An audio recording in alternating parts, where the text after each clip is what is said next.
di dalam Alkitab kami itu bukan seperti yang kau pikirkan, Nandar.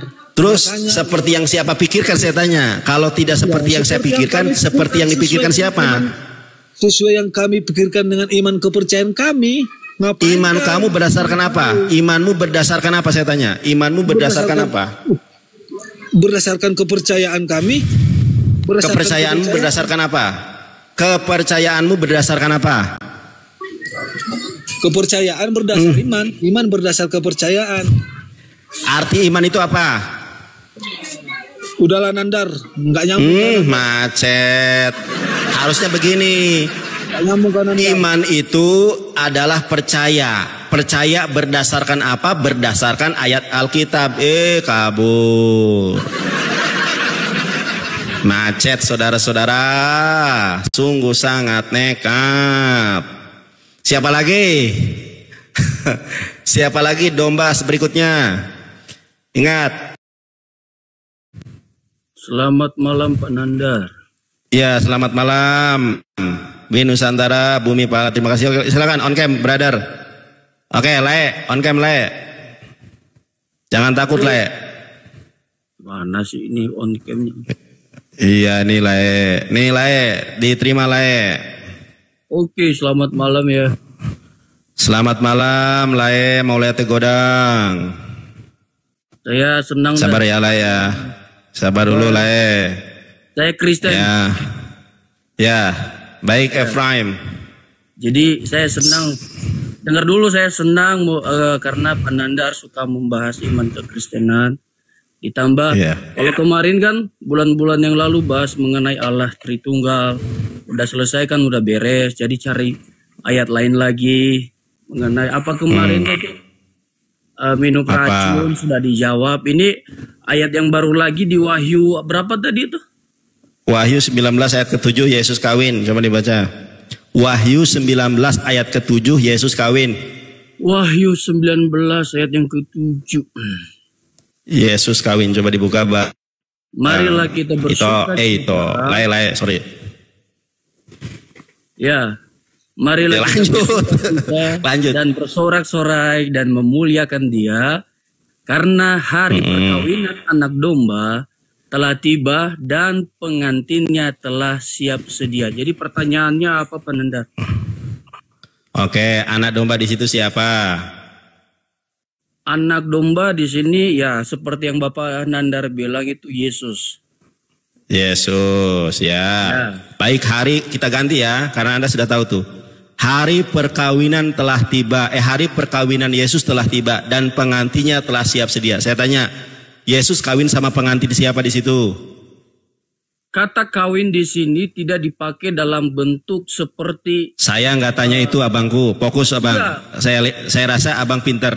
Pasti abang pinter nih. Saya nggak nanya itu. Yang saya tanya, kalau anak domba kan kita sudah konsensus nih, anak domba adalah Yesus. Hari perkawinan Yesus telah tiba dan pengantinnya telah siap sedia. Ya, Yesus. Oke, Yesus. Orang yang percaya kepadanya.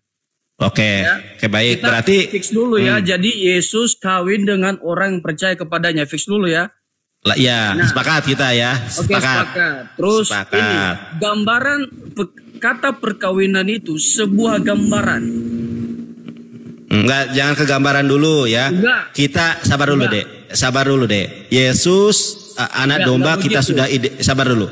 Anak domba sudah kita identifikasi sebagai Yesus dan pengantinnya sudah kita identifikasi sebagai orang Kristen. Ya, orang percaya. Orang percaya. Oke, sekarang saya tanya dulu. Kawin definisinya apa? Kawin.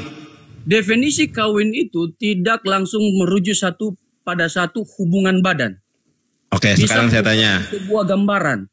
Di mana? Di mana? Dan pengantin laki-laki. Baik. Di mana di dalam Kamus Besar Bahasa Indonesia pengertian yang Anda sampaikan barusan itu di mana? Boleh buka Kamus Bahasa Indonesia. Tadi saya lihat ada. Coba. Abang punya handphone lain apa enggak? Enggak. Kamu buka tadi. Oke, saya buka ya. Saya buka ya. Coba Anda baca ini. Ya. Oke. Ya. Apa nih? Coba dibaca dari atas. Kurang besar. Kalau kurang besar saya besarin. Cukup atau kurang? Yang kedua melakukan hubungan kelamin ya itu.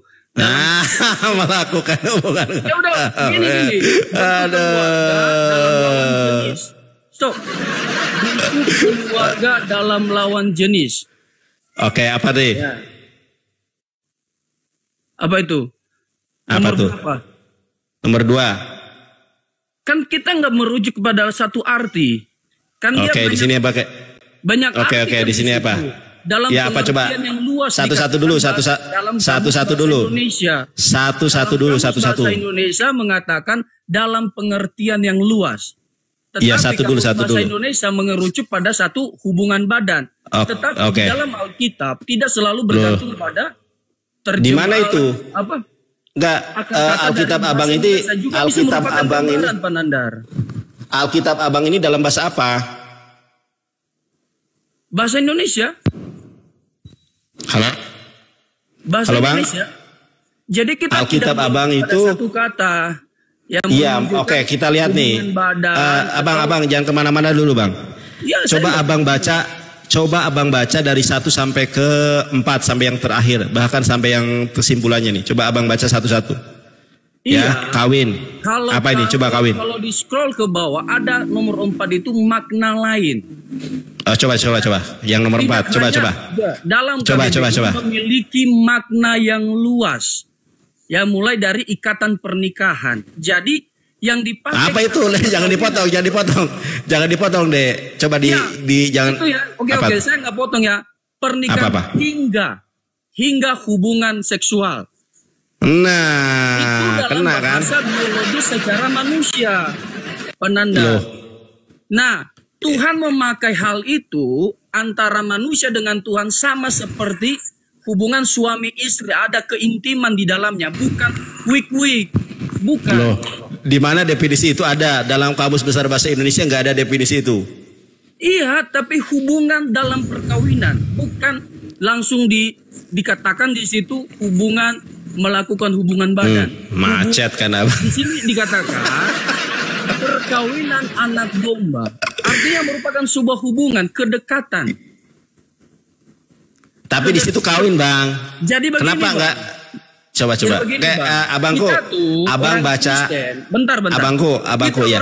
Abang baca Wahyu 19 ayat ke-7 sampai ayat 8, coba dibaca. Bentar, ya, aku jelasin Abang dulu. Kan punya. Kita orang Kristen itu selalu dikaitkan dalam seperti keluarga. Dalam beberapa ayat lain dijelaskan Yesus itu kepala, kita ini tubuh. Nah, kalau di bahasa biologis, gimana mungkin Yesus itu kepala, kita ini tubuh? Nggak mungkin. Apa sih? Tapi itu merupakan sebuah kata yang dipakai di dalam Wahyu 19 ayat 7 merupakan gambaran juga antara hubungan manusia dengan Tuhan. Coba dibaca ayatnya. Coba kamu baca ya, ini gua tunjukin ya. Mau nggak saya tunjukin? Coba Wahyu 19 ayat ke-7. Abang punya Alkitab apa enggak? Coba dibuka Alkitabnya. Iya, Wahyu 19 ayat ke-7. Coba dibaca ayat 7, 8 sampai berikut terakhir, coba dibaca. Dibaca dulu biar kita tahu. Supaya memakai kain lenan halus yang berkilau-kilauan yang bersih. Terus dalam kurung lenan halus itu adalah perbuatan-perbuatan yang benar. Kain lenan yang benar dari orang-orang. Taruh dulu. Tuh anakmu tuh teriak-teriak tuh, marah dia tuh.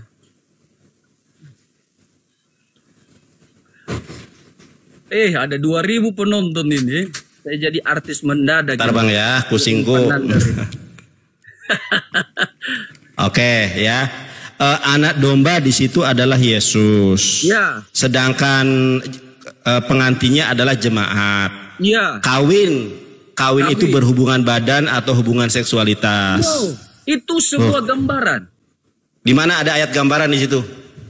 Ada gambaran seperti di mana? Dikatakan, Paulus katakan Yesus itu Paulus kita ini tubuh. Enggak, gini dulu.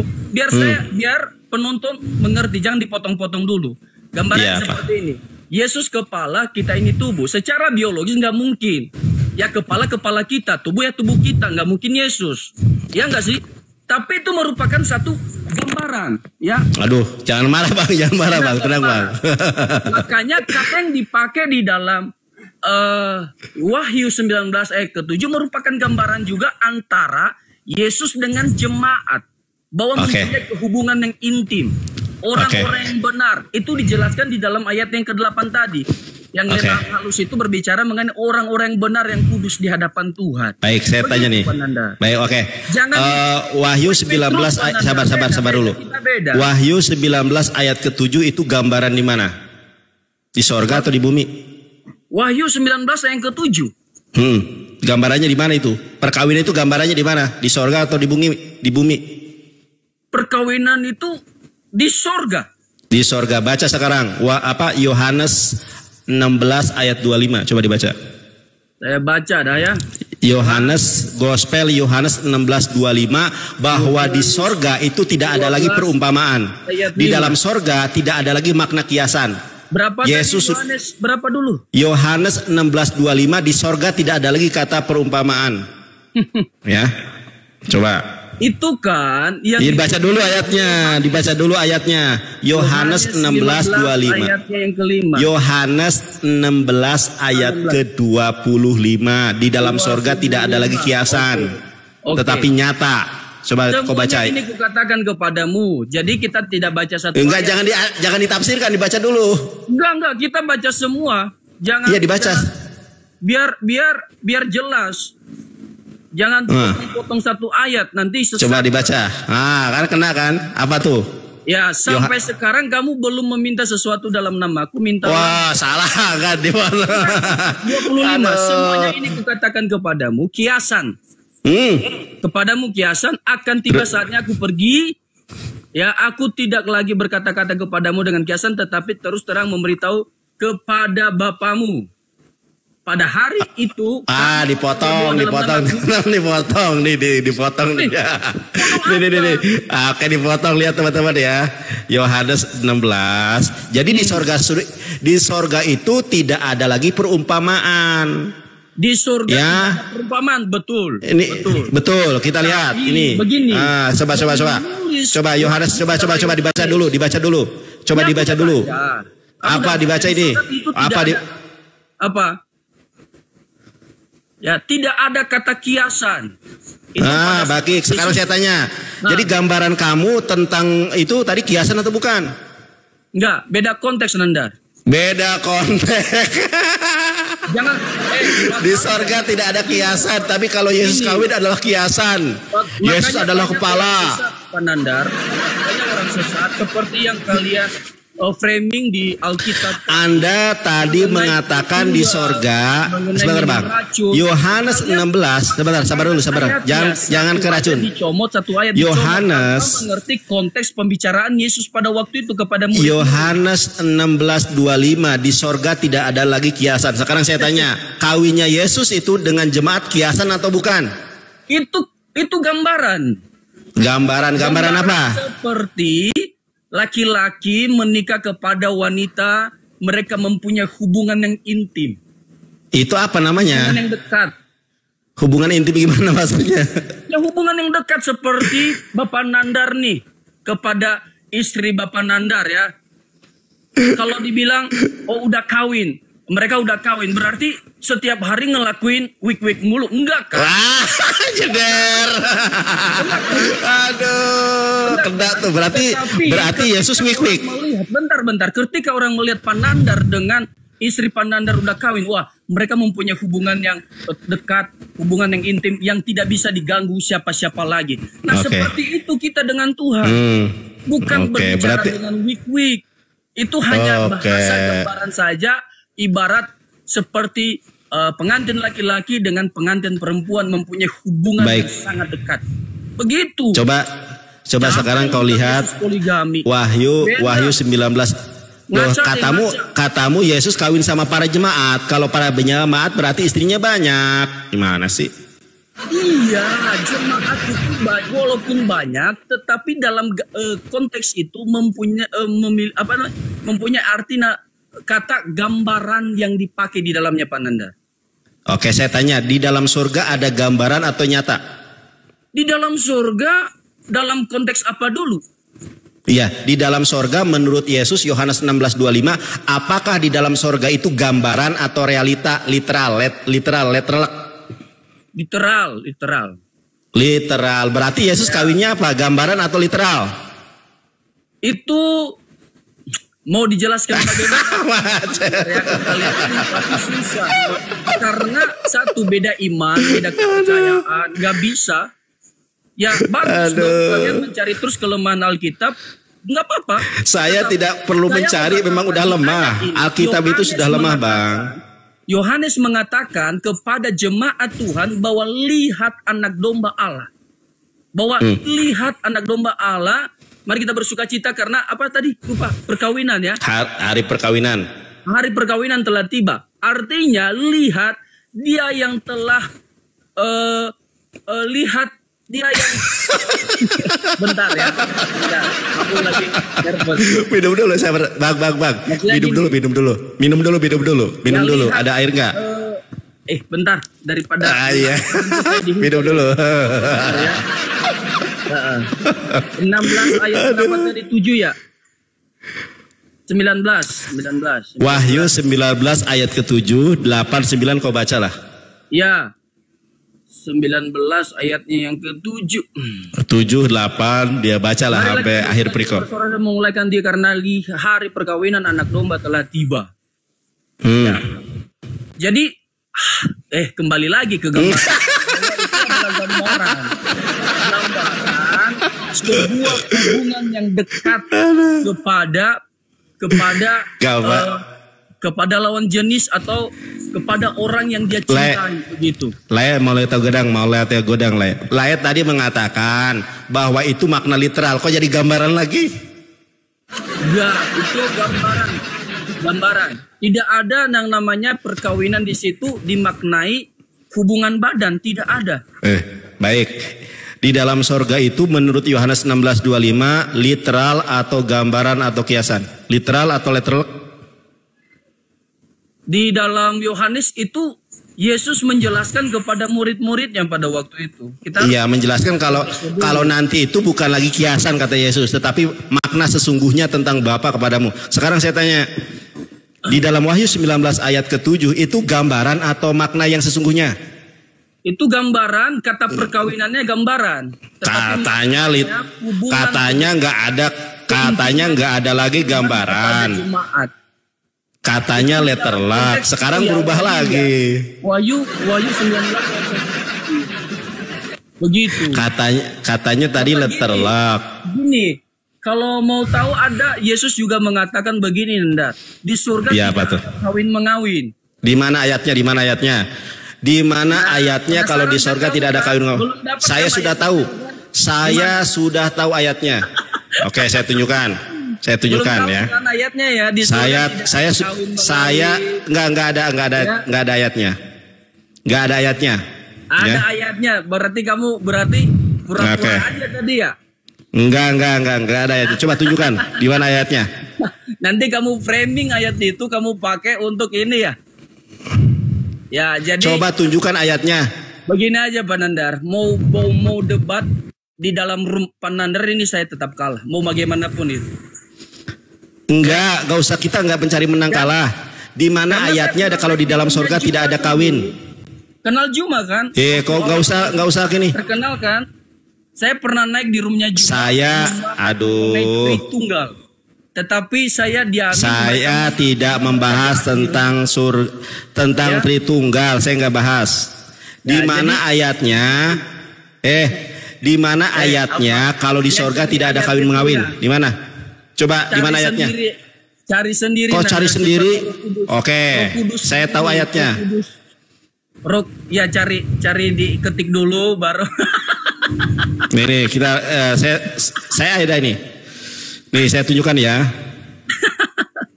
makanya para ya. Nah ini nih. Gambar sebelah ini membahas kitab kita, giliran dibahas nanti kitabnya marah-marah. Coba kau buka. Itu siapa yang ditangkap kemarin Pak Nandar? Itu orang Batak ya? Oke, coba kau buka Matius 22:30. Teman-teman, Matius 22:30. Buka. Matius 22:30. Udah dapat ayatnya lagi dia. Iya, coba dibuka. Matius 22:30. Matius 22:30 coba dibuka. Udah kan? Udah dapat. Iya, dibaca dulu ayatnya. Iya, saya udah tahu kan, saya udah beritahu tadi. Iya, dibaca ayatnya, coba. Dibaca ayatnya. Atau gini deh, gua tunjukkan kepada lu, nanti lu baca ya. Nih ya, karena pada waktu kebangkitan orang tidak kawin dan tidak dikawinkan, melainkan hidup seperti malaikat di surga. Udah. Oke, apa di sini tulisannya? Karena pada hari itu. Apa tuh? Pada waktu kebangkitan orang tidak kawin dan dikawinkan, melainkan hidup seperti malaikat di surga. Yang tidak kawin di hari apa? Kebangkitan. Nanti kebangkitan. Oke, teman-teman kita lihat ya. Teman-teman ya. Teman-teman perhatikan. Udah. Gua jelasin. Udah. Gua jelasin, Bang. Abang, Sabang. Di situ dijelaskan karena pada hari kebangkitan tidak ada kawin mengawin. Betul atau tidak? Iya, betul. Betul. Nih gua kasih tahu. Di dalam Islam juga pada hari kebangkitan atau yaumul ba'ats tidak ada kawin mengawin dalam Islam juga. Manusia ini saya jelaskan dalam versi Islam ya. Dalam versi Islam saya jelaskan. Ya, saya tanya ustadz, ya, tanya ustadz, tanya kiai, tanya ulama, tanya aja misalnya kepada Kiai Haji Abdus Somad Al-Bukhari misalnya. Tanya, Pak Ustadz, betul nggak di hari kebangkitan dalam Islam tidak ada kawin mengawin? Itu jawabannya pasti tidak ada. Seluruh ulama pasti jawabannya sama. Tidak ada perkawinan pada hari kebangkitan. Kenapa? Pada hari kebangkitan itu kita berada pada padang yang sangat luas, namanya padang mahsyar. Kita waktu itu tidak memakai kain sehelai pun, dan matahari sangat dekat jaraknya. Jadi memang dalam Islam, dalam Yahudi, olam haba itu tidak ada kawin mengawin. Tapi yang ada kawin mengawin itu di sorga. Wahyu 19 ayat ke-7. Pada hari kebangkitan di yaumul ma'sar nggak ada kawin mengawin. Sama dalam Islam juga. Jadi harus kau bedakan. Berarti begini. Berarti di surganya Panandar nanti ada kawin mengawin.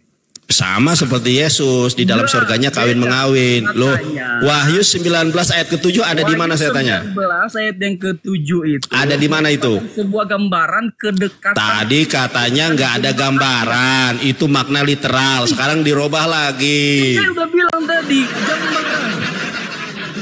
Tadi makna literal, sekarang jadi makna gambaran. Manusia dengan Tuhan. Aduh, memang otot ini. Artinya kita nggak boleh diganggu-gugat lagi. Kita Aduh, bisa udah, Bang. Udah, Bang, belajar lagi ya. Soalnya muter-muter nih.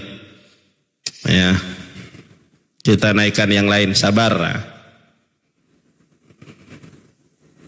Sabar seharus. Jadi di hari kebangkitan juga dalam Islam itu tidak ada kawin mengawin. Silakan on cam, Sabar. Pak Sabar, on cam, Pak. Nah, betul. Coba on cam. Ya, gimana, Bapak Sabar, Kristen atau Muslim? Ya Kristen lah, enggak seperti yang. Oke, baik. Gimana Pak Sabar, mau bertobat gak Pak? Ini teman-teman Kristen udah babak belur semua nih bahas Yesus kawin. Bapak mau bahas Yesus kawin? Itu perasaan Anda aja. Ya? Kok perasaan saya? Oke, ada Alkitab nggak, Bapak Sabar? Mudah-mudahan sabar ya. Enggak. Kok enggak? Coba, ada Alkitab nggak? Ada Bible Mbak? Apa enggak? Enggak ada. Itu pun ada enggak nampak lagi udah. Iya, baik. Ini ya. Yesus kawinnya, jelaskan dulu. Yesus sama kawin. Aku. Wahyu 19 ayat ke-7, Yesus kawin di sorga. Pada hari, ya. Ntar saya catat. Ya, catat silakan. Berapa? Wahyu 19 ayat ke-7. Wahyu 19 ayat ke-7. Oke. Wah, kena report teman-teman. Tap-tap layar teman-teman. Tap-tap layar. Di report nih. Kalau aku rungkat berarti kena report ya. Teman-teman Kristen jangan nge-report lah. Kalian nih suka main report aja, heran deh. Oke, gimana Pak? Wahyu 19. Wahyu 19 ayat ke-7. Yesus kawin. Kalau menurut aku itu, tunjukkan datanya Pak. Bang. Saya tunjukkan ya. Sabar. Capek juga menghadapi Oten nih. Ya kan dapat kon juga nya Bang Nandar. Ya, dapat koin. Tuh Bapak juga dapat.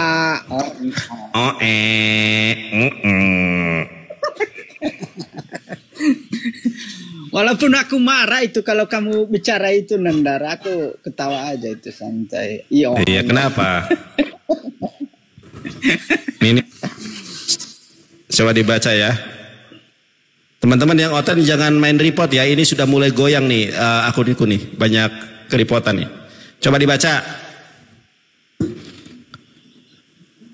Mari kita bersukacita dan bersorak-sorai dan memuliakan Dia, karena hari perkawinan anak domba telah tiba. Oke, sampai situ aja. Enggak, itu belum sampai selesai. Sampai selesai. Pengantinnya telah siap sedia. Oke, baik. Kita harus identifikasi dulu nih. Ada 3 harus yang kita identifikasi. Pertama. Ya mantap. Ya, yang pertama anak domba itu siapa dalam Alkitab? Gelar buat siapa anak domba itu? Enggak, anak domba itu gelar untuk siapa? Dengar dulu. Itu ayat itu Nandar, itu ayat perumpamaan. Perumpamaan lagi. Coba baca Yohanes 19 ayat ke-25. Kalau itu bukan perumpamaan, apakah masuk surga, dibawa di surga nanti domba? Kan nggak mungkin. Anak domba itu adalah gelar, bukan perumpamaan. Kalau anak domba itu adalah gelar buat Yesus, bukan perumpamaan. Itu perumpamaan. Yohanes 1 ayat 29, anak domba itu adalah gelar untuk Yesus, bukan perumpamaan. Ya tapi kan ayat itu perumpamaan. Astagfirullah. Coba dibuka. Yohanes 16 ayat 25, di sorga itu tidak lagi perumpamaan. Yohanes 16:25. Coba ambil Alkitabnya.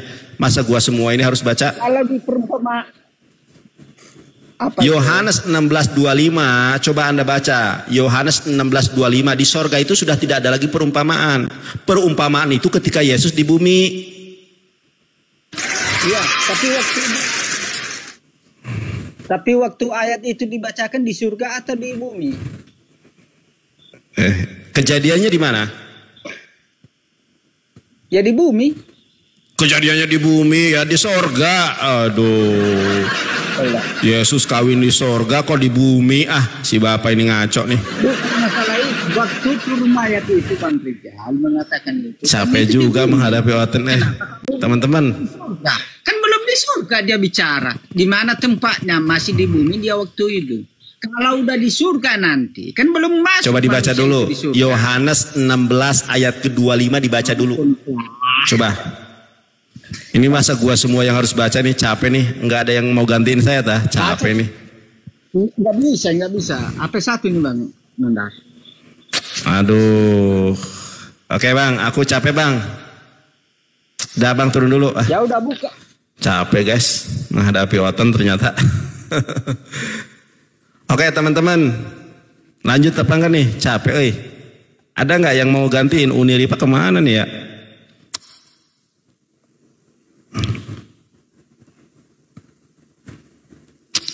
Capek saya itu kalau debat itu nggak bisa lama kok.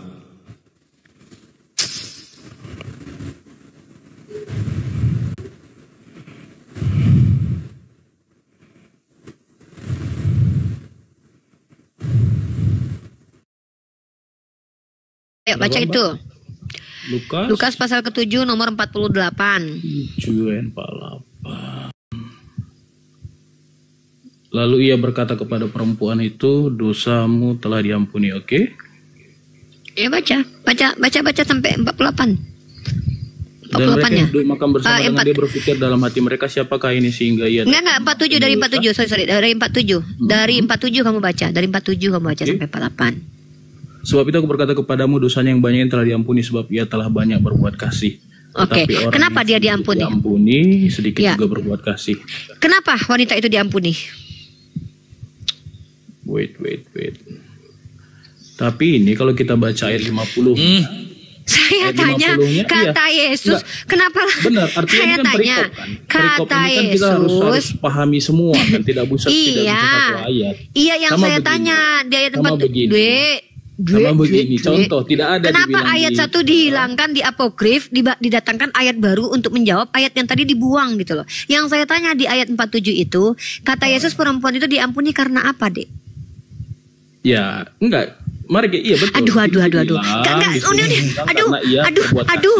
Ya sudah. Berarti kamu telah membohongi diri kami di sini. Bentar dulu. Kamu itu bawa ajaran Paulus, Dek. Sementara Yesus sendiri mengatakan ada orang yang diampuni karena upayanya sendiri. Apa upayanya? Berbuat kasih. Bahkan kalau kamu mengatakan bahwa manusia tidak berupaya, bohong sekali. Kamu tahu nggak ayat Yesus mengatakan? Ya, Guru, sedikitkah yang diselamatkan? Berusahalah kamu masuk ke dalam pintu itu, bahkan kamu tidak akan dapat masuk. Nggak ada orang Kristen itu masuk ke dalam surga, kata Yesus, tidak dijamin kalau masuk surga. Nah, pertanyaan saya, Matius 7 nomor 15-21, apa kata Yesus? Tidak setiap yang memanggil aku Tuhan, Tuhan masuk kerajaan surga, tapi yang mengikuti perintah Allah. Emang mengikuti perintah Allah itu tidak berusaha gitu? Jadi inilah kadang-kadang umat Kristen, ayatnya sendiri dipelintir loh. Ketika kamu membawa pengajaran Paulus ke hadapan saya tentang kamu dengan ajaran Yesus. Disinilah terbukti bahwa umat Kristen itu betul-betul anti Kristus.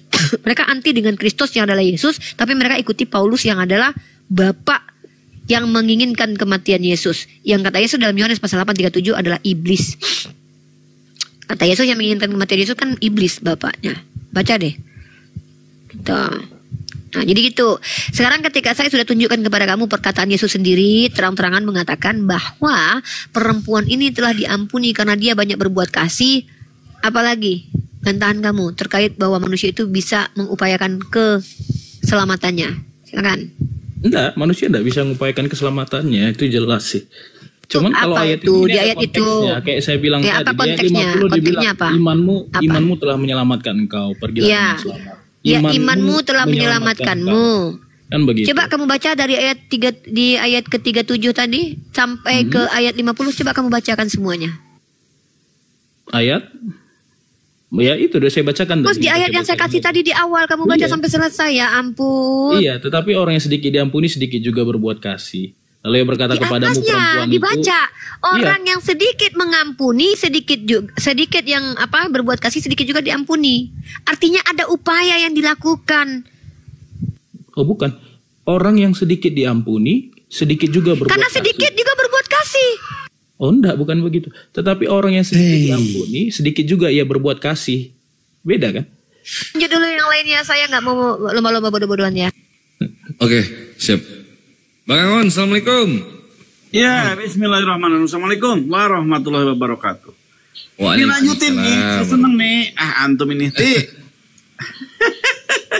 Pak Angon ya, Pak Angon. Pak Angon. Ada suara anak teman saya di sini, nggak enak ada suaranya nangis. Yang itu dulu nih. Iya, siap. Ini loh nih Pak Angon. Pak Saiful. Yang putus sama Lina Wijaya. Itu kan kamu loh Pak Saiful. Aduh. Ya. Masih panas aja lihat paman foto-foto sama Lina Wijaya, heran deh aku. Iya. Udahlah, yang masalah biarkan paman hangat dengan dia. Kamu kedinginan. Iya, aku lupain. Nah, kok malah turun sih, kampret. Sulit melupakannya karena Pak Angon gayanya memang betul-betul kayaknya ini punya gue gitu. Meresapi banget ya. Meres sapi banget. Sapinya yang diperes jadinya. Mana si Kamlet kok malah turun lah si Uni sih. Ini antum ditinggalkan. Iya turun dia. Wait. Ayo Kristen tekan 1 ya. Kristen silakan. Ya oten-oten yang mau naik silakan tekan 1 lah. Kang Bibel bingung saya tuh kan ini. Iya Bang. Apa yang tertulis barusan kita sama-sama baca dia hianati langsung, gimana ya orang kayak gitu ya? Takdir. Emang takdir saya rasa karena diajarin seperti apapun saya rasa cukup jelas ya. Apologet Islam itu menerangkan tuh sangat detail, terperinci, terutama itu pasti berdata yang pasti ya. Menurut yang tertulis, betul, terstruktur. Tetapi mereka tidak paham. Ilmu dari Pak Nurudin gini Pak Iqbal. Sebentar Uti coba perhatikan kalimat saya. Pak Nurudin menyatakan begini ke saya, ke kita ya, karena dia sedang berdakwah depan umum. Jadi orang masuk neraka itu, apa yang masuk oten itu tidak semua yang masuk neraka. Ada orang-orang yang dia tidak masuk surga, tidak masuk neraka, atau maksudnya tidak mutlak. Siapa mereka? Mereka orang-orang yang gila. Orang-orang yang bodoh itu ketika seruan belum datang dan mereka tidak menangkap seruan itu, mereka tidak masuk neraka. Iya. Nah saya nggak mau takutnya mereka itu pura-pura gila nih. Mungkin nggak mereka pura-pura gila. Saya tahu itu. Maksud Ustadz Nurudin itu adalah orang-orang yang belum dapat kepada mereka risalah kenabian dan mereka belum membantah dan menolak. Itu dia. Itu masuk ke dalam ranah ahlul fatrah. Ya, jadi mereka hampir nggak ada kan? Kenapa Kang Sep? Hampir nggak ada kan? Enggak gini maksudnya gini loh. Makanya kan di dalam Islam itu kan diangkat pena dalam 3 perkara. Yang pertama orang ODGJ, yang kedua adalah orang yang tidur, yang ketiga adalah orang yang memang satu lagi itu lupa. Artinya teman-teman Kristen kita ini bukan orang yang ODGJ, tapi mereka adalah orang yang menolak. Otak mereka coba ajarkan mereka 1000 tambah 1000 berapa? Nggak mungkin mereka jawab itu 1000. Tapi coba Tuhan satu, Tuhan Bapa tambah Tuhan Anak, pasti mereka akan bilang 1. Jadi itu kenapa Allah azab mereka, bukan karena kebodohan, bukan karena jiwa mereka rusak, bukan Allah yang merusak pikiran mereka, tapi mereka sendiri yang menolak gitu loh. Itu kenapa mereka tidak dikatakan ODGJ. Betul. Ini anekdot sebenarnya sih teman-teman Uti ya. Nih, anekdot yang saya sama itu anekdot. Jadi bagaimana bisa gitu kan, ketika seruan diberikan dan mereka tidak memahami seruan itu. Nah ini mereka selamat. Cuman kalau saya lihat ketika mereka membaca kitabnya kayak gitu, ya gimana kita bisa menjelaskan Quran gitu. Itu sih yang saya simpulkan mah. Karena kitabnya sendiri yang terbaca, yang sama-sama kita baca, dia orang Indonesia, kita orang Indonesia kan, bahasanya juga sama-sama kita gampang nangkep gitu. Ternyata oleh mereka dimaknai jauh dengan apa yang tertulis. Gimana dengan Quran? Gitu. Jadi kalau mereka itu sudah pasti masuk neraka sebetulnya Bang Angon. Tetapi ya? ada tingkatan. Neraka yang paling mengerikan yang dimasuki adalah sama oten ini. Itu bagian oten-oten yang tidak mengerti bahasa Indonesia itu. Nah, itu saya rasa hampir rata-rata oten di Indonesia itu tidak paham bahasa Indonesia. Dia nggak mengerti dia. Atau mereka belum bikin kamus mereka sendiri sehingga kemudian kita belajar tentang kamus mereka. Jadi ada kamusnya ada Bang Angon, kamusnya ada, tetapi bertolak belakang dengan kaidah bahasa Indonesia yang makanya baik dan benar. Nah, begitu. Dia punya kamus dan oten Indonesia saja saya rasa yang punya kamus. Di lain nggak ada. Oke Kristen silakan. Sudah jam ini ya, sudah hampir jam 11 waktu saya istirahat karena saya juga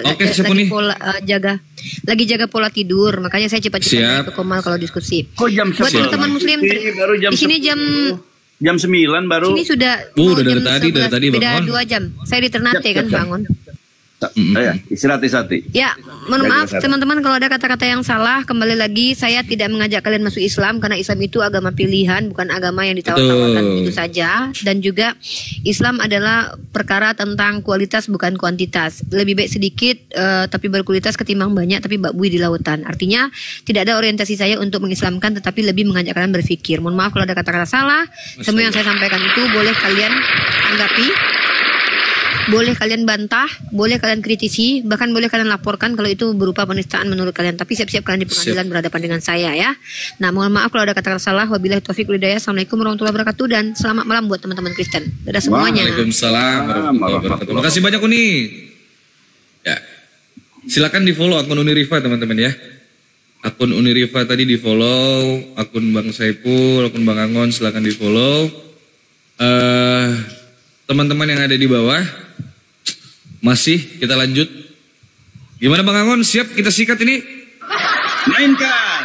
Oke. Ada Pak Saiful di sini. Saiful siap? Siap. Oke, siap.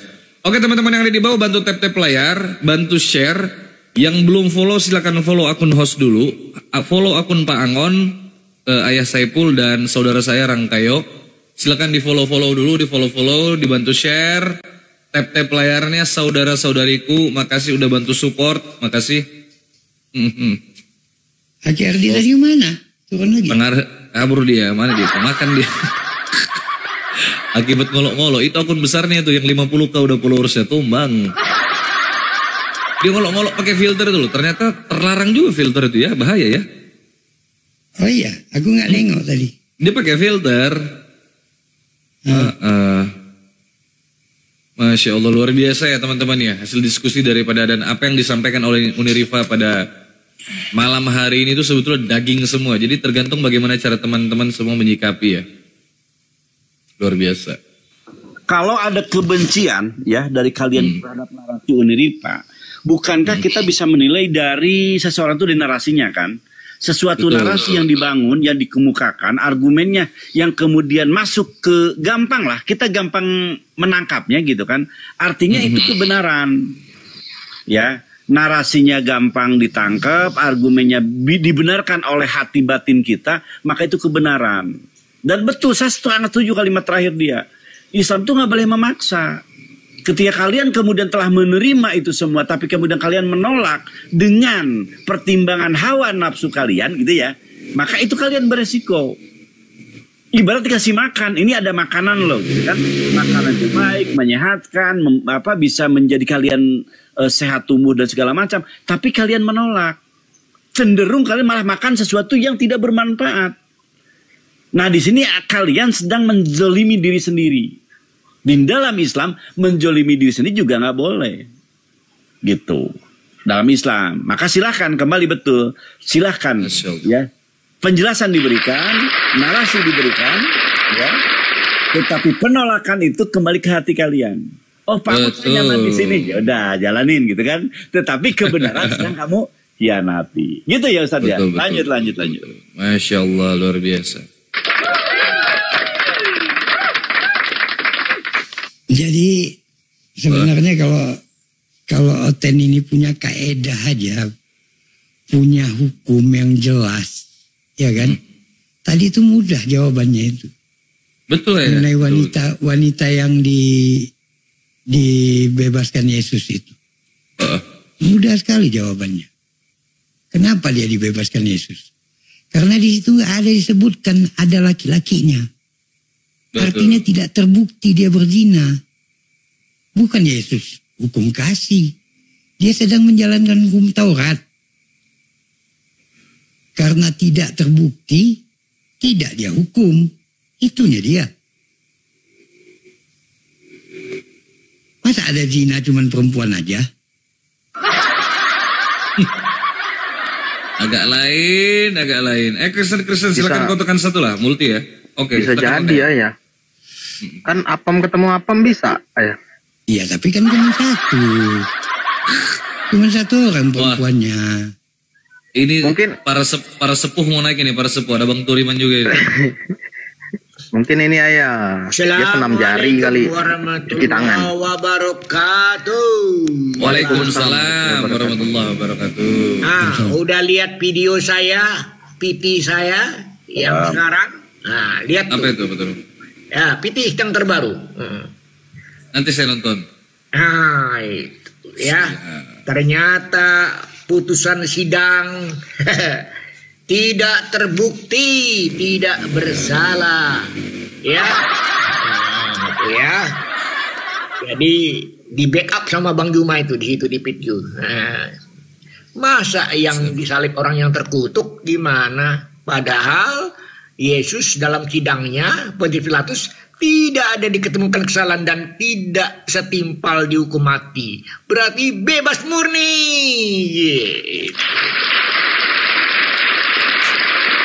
Berarti kesimpulan tidak disalibkan ya? Tidak disalibkan, yang disalibkan orang lain itu. Berarti lihat itu putusan terakhir, final, bebas murni. Membacakan vonis itu 3 kali, tidak ada kesalahan dan tidak layak dihukum mati. Lalu katanya menggenapi ulangan 21, 23 itu kan zaman Yasa. Yesus belum ada. Saya. Zaman Yasa, Yesus kan belum ada. Belum lahir. Kenapa dikait-kaitkan ke sana? Aduh. Allahu Akbar, ya Allah, ya Rabb, Tuhanku. Gimana itu bang? Gimana bang? Kalau abang nih, Bang Bibel nih, Bang Saiful Saleh nih, saya hakim nih, Pontius Pilatus, menimbang, mengingat, memutuskan saudara Saiful Saleh, M. Angon, Iqbal, tidak ada kesalahan sedikit pun dan tidak layak dihukum mati. Bebas murni enggak? Murni. Bebas murni. Tapi kalau Pak Angon bersalah, Pak Angon bersalah. Iya, tetapi orang yang hadir ketika di sidang itu tidak terima. Siapa yang mereka? Mereka yang mau membunuh itu sejak awal itu. Matius 26 nomor 4 itu. Mereka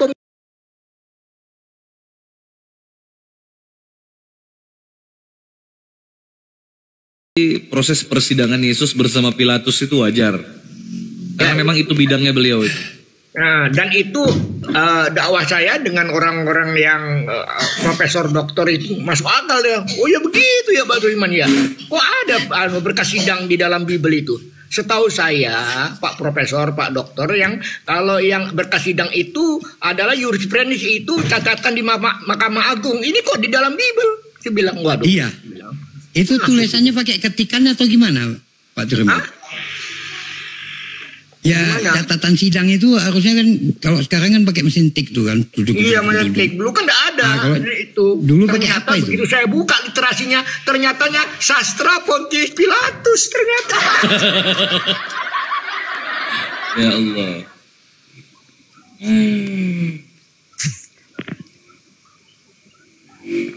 Saya melihatnya Islam itu udah lengkap loh Kang. Kan semua apa yang ada di Islam ya mungkin kalian yang saya banggakan ini ternyata orang-orang yang justru melengkapi, saling melengkapi ya. Dan saya harapkan juga kalian juga jangan apa ya, kita harus yakin namanya melengkapi ya begini gitu. Pak Turiman dengan passionnya begini, Kang Bibel passionnya begini, Ayah begini passionnya, ini yang saya banggakan pada akhirnya. Ya, betapa gitu kan pribadi yang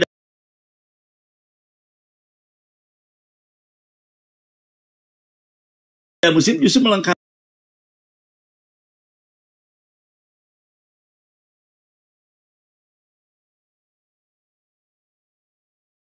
Tapi maka saya agak kecewa ketika ada ya muslimah lah gitu kan yang kemudian tidak suka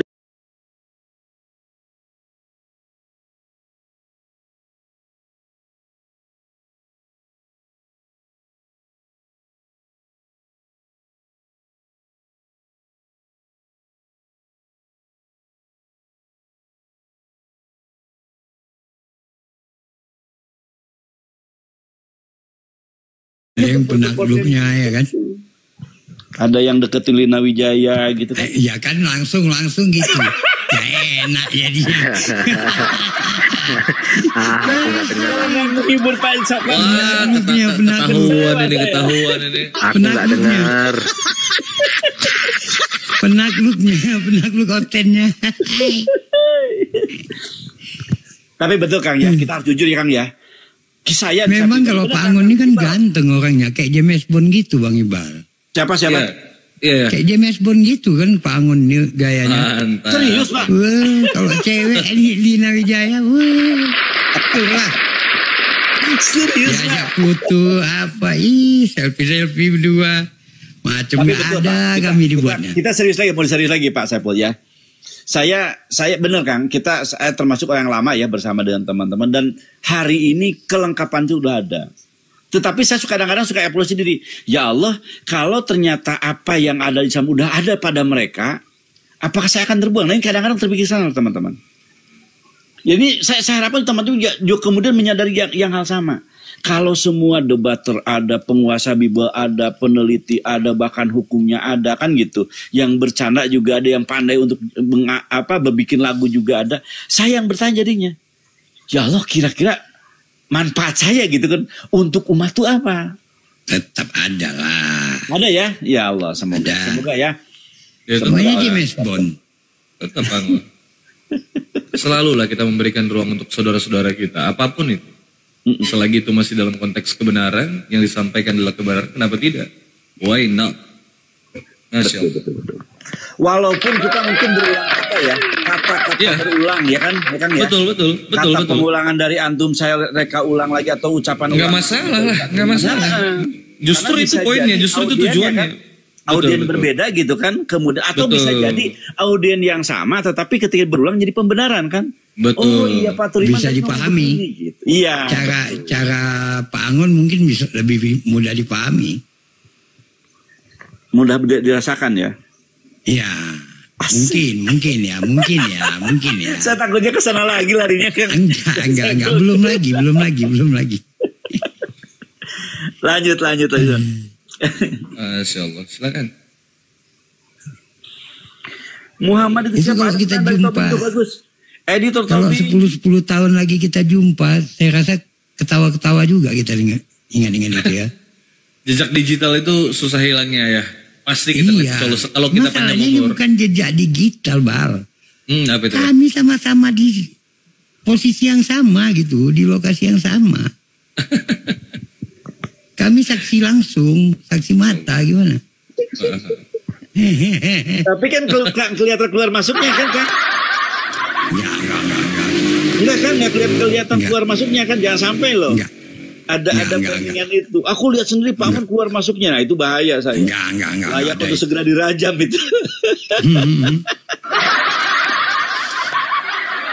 Cuman nyenggol pinggang siapa itu ada kan? Oh iya. Pengawal. Iya, pengawal saya pegang. Mengecek ada senjata ya. Betul. Ya Allah, ya Rabb. Oke, silakan.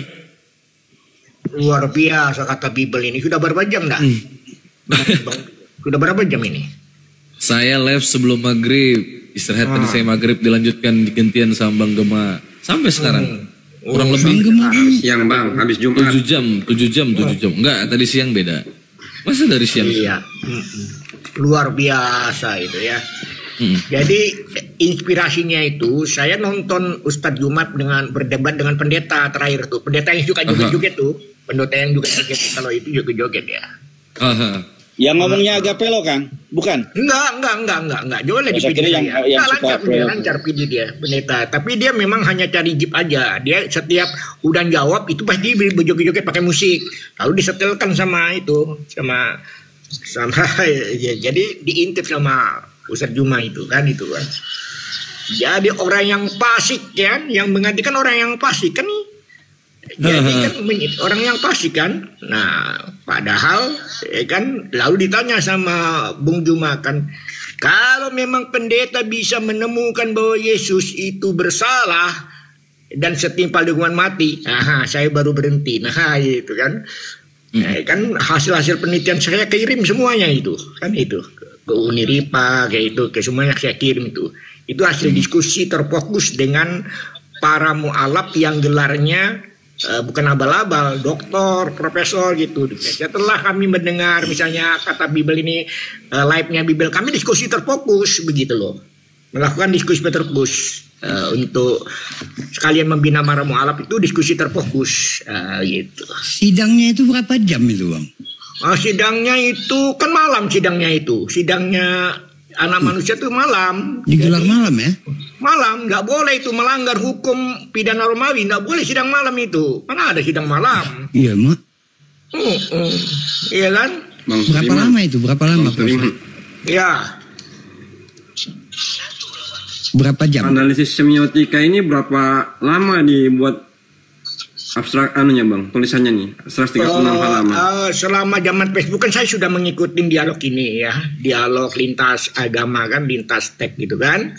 Jadi saya rekam semuanya, semua dialog Bang Juma, Ibu Mican, kemudian Ibu Sumangku, saya rekam semuanya, saya translate, kemudian saya susun sebuah kronologi, saya prestasikan kepada depan-depan mualaf yang dapat hidayah, yang sudah mualaf. Jadi saya cara membina mualaf itu adalah kita menjelaskan secara ilmiah, karena kan apa yang masuk ke saya ini bukan kelas mahasiswa, kelas gelarnya profesor doktor, ya kan, itu. Jadi harus ilmiah menjelaskannya kepada mereka.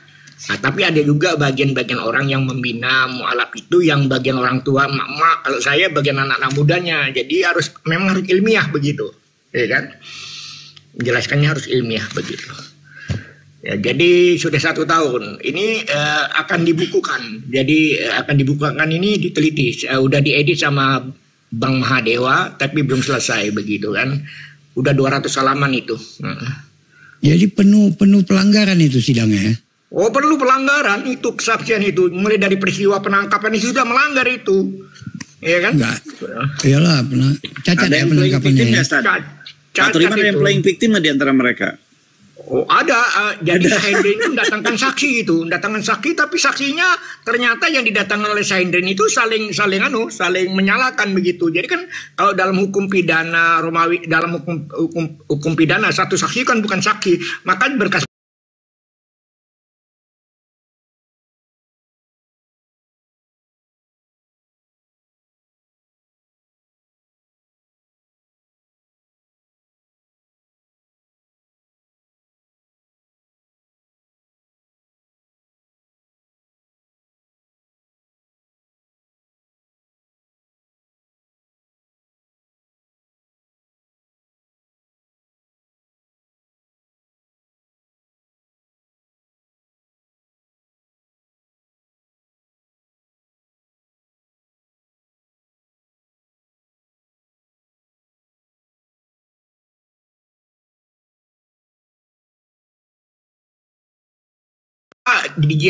dijadikan permain sama Herodes, tapi diperiksa berkas perkaranya, ya kan?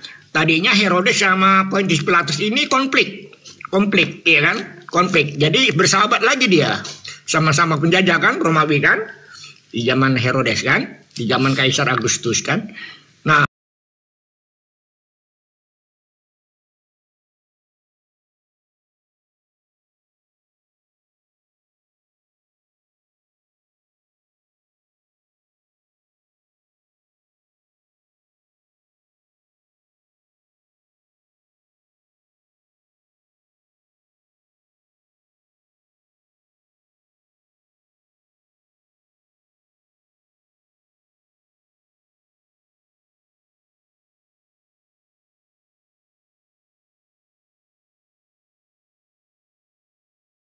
aja itu adalah teras pengadilan. Jadi yang tadinya sidang tertutup, ini jadi sidang terbuka. Di teras ya? Di